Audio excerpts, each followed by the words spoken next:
Hey, babe. It's Asha Christina. Nice to meet you. This is Quality Queen Control. What is happening? Well, hello there, angels. Welcome to my first podcast episode. Finally, it has been released. I know. I am so excited for you guys to be joining me on today. As you can see, we are going to be talking about trust. Who do you trust? Do you trust yourself? And also how to cultivate ways to trust ourselves. Listen, in general, I know that this is very important because in life, you're going to have to make a lot of decisions. And trusting yourself is one of the most important things and the most helpful things that you can do in your life. And it will also help you to build your confidence and allow you to trust others more. So I want to jump right on into this. And first and foremost, we are going to discuss what exactly trust is. So, I did a little bit of Googling, okay? And trust is defined as a firm belief in the reliability, truthability, or strength of someone or something. So synonyms of that are confidence, belief, and faith. And I think this is so important to know because, while we are in a quarantine, you may be having a lot of self-doubt because what quarantine is doing, I believe, is forcing us to reflect on so many different things around us. At least I hope so. So if you are in bed, lying at night, thinking about where your life is going and where you see yourself in a couple of years, all these things are normal. But now it seems like our nighttime thoughts could be taking up our entire day. And it's difficult to have any sort of context of time, and all the days seem to just be blending together. I know I talk a lot about relationships and things like that in general, but if you don't trust yourself, you are not going to be able to trust anyone else.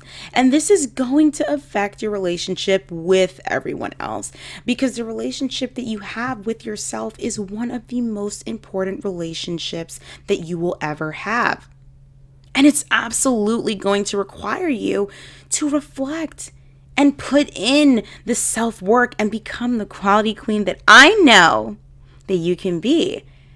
Because then we are able to cultivate more healthy relationships, whether that be platonic or romantic. So with that being said, let's talk about why you may not be able to trust yourself, okay? We've all been there. I know. I have definitely been there. And it was definitely a humbling moment for me because I've always considered myself to be quite decisive. I remember being in college one time and everyone had to describe themselves in one word. And this one girl raised her hand and said indecisive. And I remember I have never really heard of that word, I suppose. I was like 18 years old. And I Googled it and I was like, wow, that sucks. Like I would hate to be indecisive.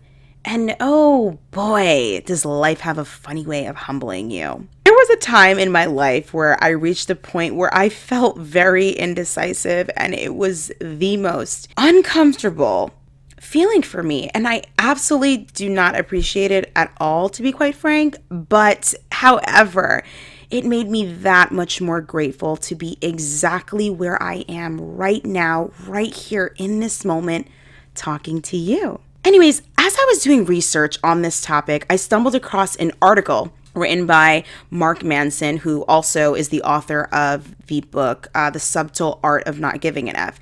And there was a quote that he had on his website, and it was by Bertrand Russell. And he famously said, "The whole problem with the world is that fools and fanatics are so certain of themselves, and wiser people are so full of doubts." And this really stuck out to me because I've even heard of a saying before that said that stupid people don't really know they're stupid, or crazy people don't even know they're crazy. And it's always the people that are usually not these things that feel like they are. I mean, let's be honest. How many times have you seen someone post an image of themselves or behave in a manner that you would deem as pretty embarrassing, and you just feel like, wow, that person has so much confidence in what it is that they're doing, when you know that if you did the same thing, you would probably be very apprehensive or have a lot of doubt for sure. And, there's a reason why we are attracted to people that are more decisive. And it's because it feels safe. And when people can trust you, or when people feel like they can trust you, it makes you more likable. And I mean, to me, it's really basic human psychology that we all like to be liked, or we all want to be liked. I think it's absolutely silly for us to actually think that none of us care to be liked. And of course, there's a chance that we may not always be liked, and that's just life, but we all still have that desire. So when we are in relationships, there are so many reasons why we do not trust an individual, but a lot of it stems from our betrayal of our own intuition. Because if you don't trust yourself, anything that anyone says to you is going to have a standing chance of lingering in your head. And if you can't identify what makes you happy or not, then you can't figure out what to do to cultivate it. So why is it that you don't trust yourself? If you find yourself being easily manipulated into making poor decisions, you're not ever going to trust yourself. If you're dealing with a guy who easily is able to gaslight you and make you the blame and make himself the victim, the audacity of him, and you stick around and continue to just believe everything that he says against your own intuition, telling you that, something isn't right here, then you will continue to not trust yourself because you are betraying your own trust. How many of us are guilty of that? How many times are you going to ignore what it is that you feel? How many times are you going to betray yourself? The worst thing that we could ever do to ourselves is lie to ourselves because we're afraid of looking stupid. We're afraid of, when people told us that, hey, girl, like, he is not good for you. You need to evacuate the dance floor. Like, you gotta go. I just feel like you guys really don't know him. Like, you don't know him like I do. Like, you guys only see one side of him. Like, why are you judging him? Consider the source, Angel. Consider the source. I'd like to say stereotypically, right? Our parents, our best friends, people that we've known longer than our significant others, let's just say they don't want to see us in situations that are going to be detrimental to our mental well-being. They want to see us happy, right? Why wouldn't they want you to be in a great relationship? And again, I'm only speaking about the people that want to see you genuinely happy. They have your best interests at heart, and you know that they do. Why fight so hard over something that you're having doubts with yourself? And here is a clue and a hint. If you find yourself so defensive over your boyfriend, it's probably because you know something is going on. It's probably because you already know what's going on. There is no greater feeling of betrayal than self-betrayal. None. If you also have poor recollection of events, you will not trust yourself, because what that means is you're going to be more susceptible to lies and deception as time passes. Anyone can really tell you anything, and the voice in your inner head can tell you, you suck, you're not pretty enough. All these lies, you're going to believe them. And listen, we all have moments in time where we feel like we're not our best and we're not always going to be confident all the time. And it's not that realistic to think that you always will be. But it's important to know that these are temporary feelings, and feelings are not always facts. And I want to kind of step back, a little bit when I mentioned that poor recollection of events. Be careful of this. I know a lot of girls are not as quick, with thinking on their feet. So they will be in a situation with a guy and sort of unconvince themselves of what really happened because they want so desperately to believe what it is that's being told to them. Oh, no. No. I thought that was him in an Instagram picture with that other girl, but he just said that was actually his cousin, and it was the cousin that I never met before, and they just happened to look exactly alike and wear the same exact outfit. But he told me that his cousin actually borrowed his outfit, and when I asked him how did it get there, he said that he shipped it to him the week before. So I mean, I know it's just, honestly, it's just all kind of like a bit of a coincidence. So yeah, girl, enough. Do you even believe the things that you were being told? Did you just believe that story that you just tried to pull? I am not picking up what you're laying down, and I'm not buying whatever it is that you're trying to sell. I think another profound reason why we may find it difficult to trust ourselves is because of inner childhood situations. Like, for instance, if you are someone that is ambitious and you want to be super successful, especially for my creatives out there, such as myself, you want success, but for some reason you can't make yourself do the things that you know how to do or create. And I don't know, I was sort of researching this topic of, imposter syndrome. And for those of you that don't know, imposter syndrome is basically a psychological pattern in which you doubt your own accomplishments and you have a persistent internalized fear of being exposed as a fraud or not being good enough for the things that you know that you deserve. Let me make this make sense for you.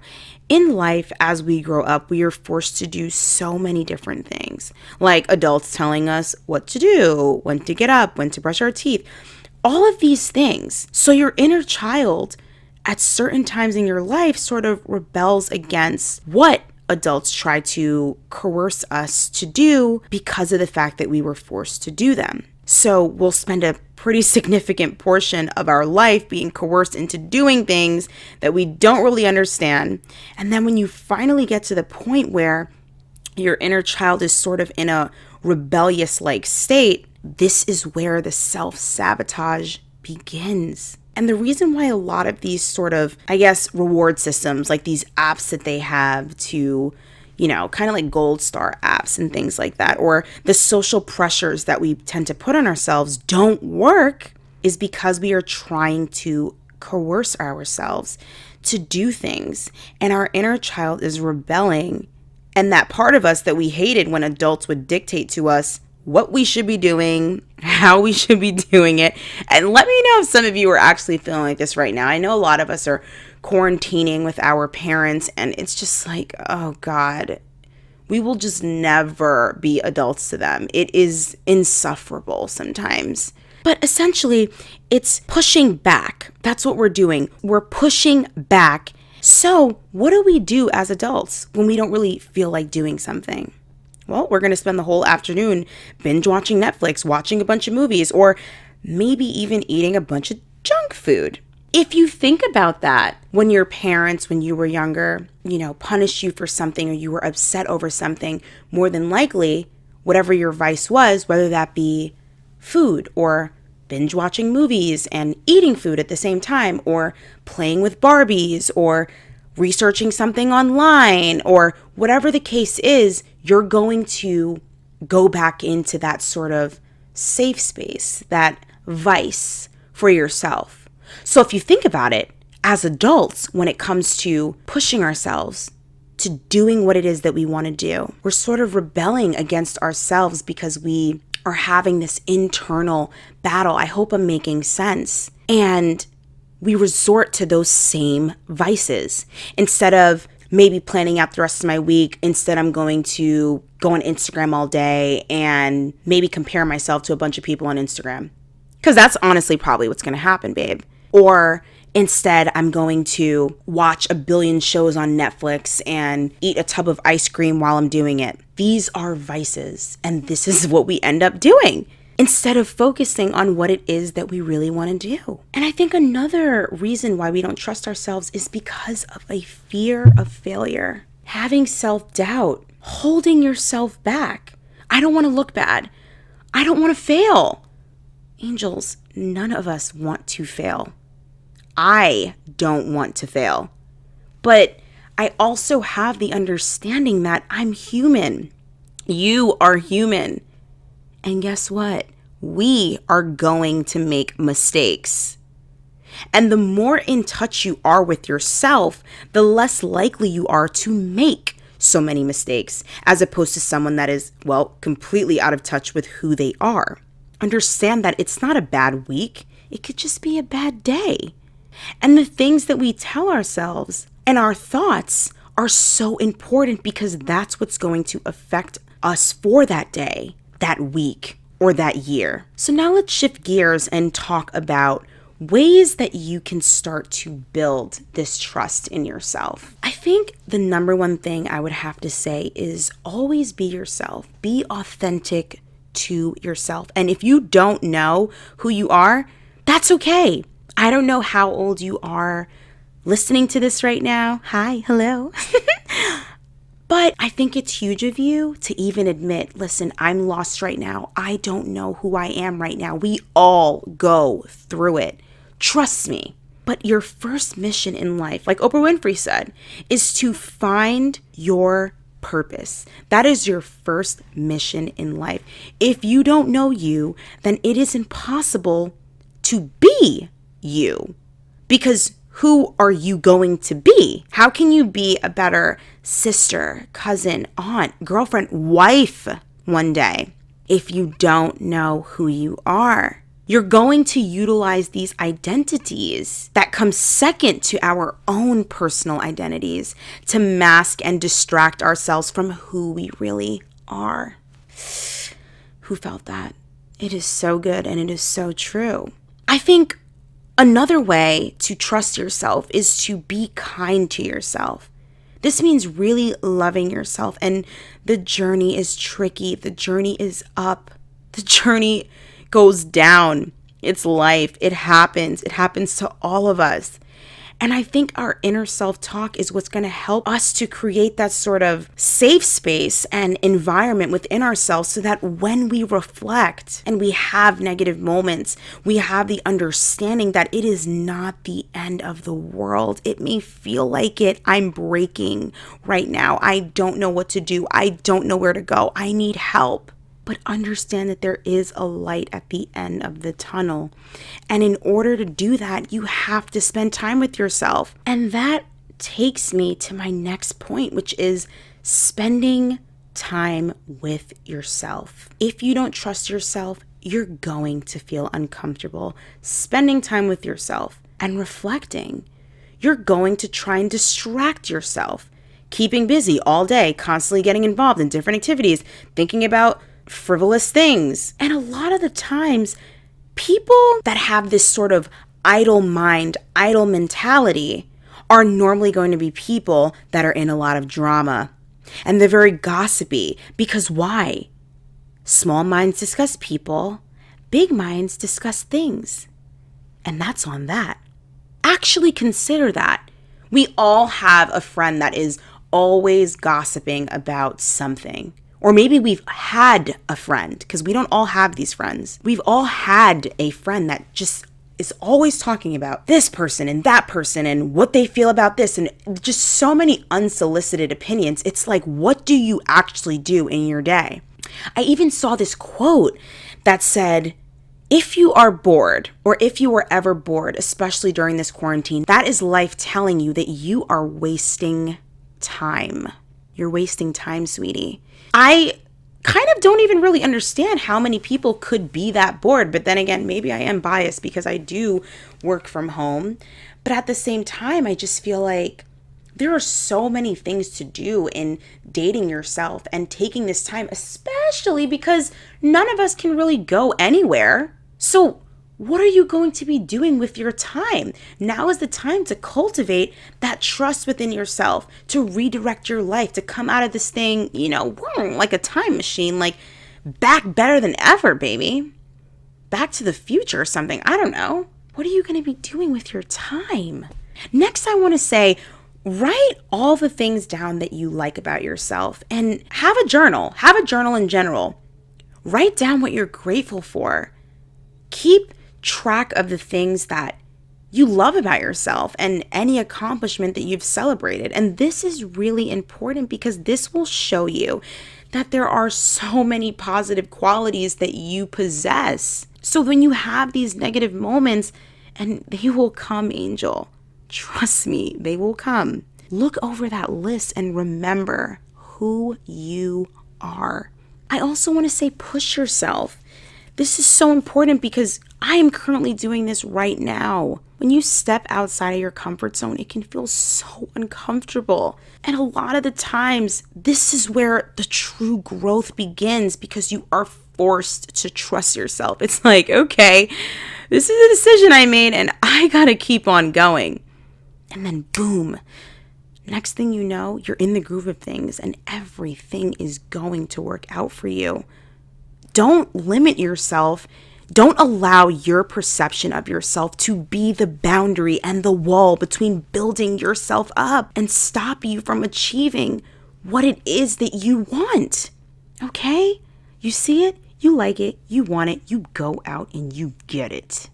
And lastly, I want to say, give yourself time to grow. I am so guilty of this myself, where it's like when it comes to the process, so many of us want to just rush things and just get the results immediately. And this is the problem, because how you do anything is how you do everything. So you're going to expect that guy to want to hurry up and be with you the first day that you meet him. You're going to want to have immediate results if you're not happy with how fast your weight loss journey is going. And this sort of all or nothing mentality is always going to mess with you. And again, like I said, I'm very much guilty of this myself. And you got to work on it. But trust takes time, Angel. Trusting yourself will take time. So having another human being trust you and figure things out with you will also take time. As you're growing, visualize yourself where you want to be. Think about what you want to gain from trusting your relationship with yourself. What are your intentions? What are your goals? Why is trusting yourself so important to you? Even creating a vision board of the results and outcomes that you want to see.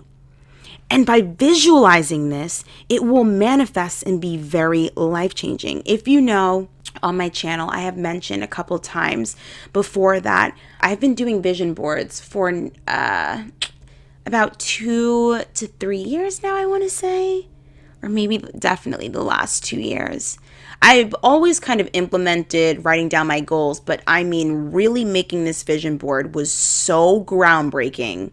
There is not a time in my life, ever in life again, where I will not have a vision board. I really encourage you to make one. I promise you that it'll all make sense. I even write messages to myself on my mirror. And this also helps me to remind myself of whatever it is in life that I'm currently going through, that it is all okay.